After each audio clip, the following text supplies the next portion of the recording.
विभीषण जी ने दुखी होकर कहा, हे प्रभु, मैं तो आपको देखे बिना एक दिन नहीं गुजारता हूँ और अब आप हम सबको छोड़कर अपने लोक जा रहे हैं। आप ही बताइए, मैं यहाँ इस पृथ्वी पर रहकर आपके दर्शन कैसे करूंगा।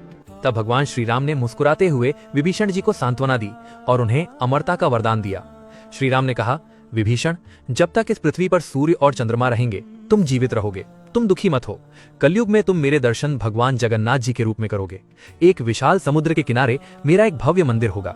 उस मंदिर के अंदर जो मूर्ति होगी वो मेरा ही साक्षात स्वरूप होगी। तुम सबसे पहले प्रतिदिन मेरी पूजा करोगे। ये सुनकर विभीषण जी नतमस्तक हो गए। भगवान श्री राम ये वरदान देकर अपने वैकुंठ धाम को चले गए। दोस्तों, जो अमर होते हैं वो समय की सीमाओं में नहीं बंधते। विभीषण त्रेता युग से निकलकर द्वापर युग में आ पहुंचे। अब मैं आपको महर्षि वेद व्यास द्वारा रचित महाभारत का प्रामाणिक सत्य बताता हूँ।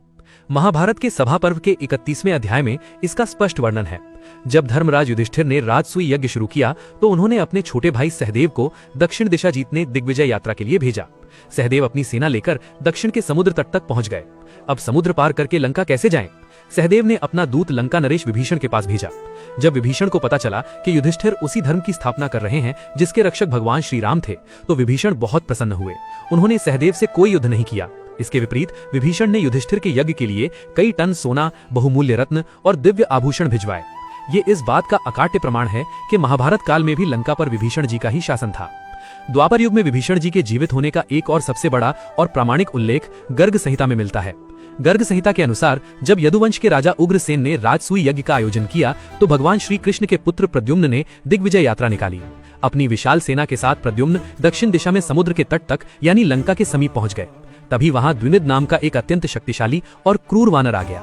द्विविद वानर ने प्रद्युम्न के रथ पर हमला कर दिया और भयंकर युद्ध शुरू हो गया।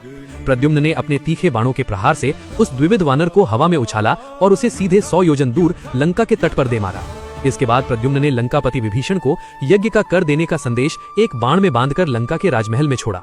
जब विभीषण जी को वो संदेश मिला और उन्हें पता चला कि ये स्वयं श्री कृष्ण जो भगवान विष्णु के ही अवतार के पुत्र प्रद्युम्न की दिग्विजय यात्रा है, तो विभीषण जी अत्यंत प्रसन्न हुए। उन्होंने बिना किसी युद्ध या संकोच के प्रद्युम्न का भव्य स्वागत किया और यदुवंशियों की इस दिग्विजय यात्रा के लिए अपार धन संपत्ति और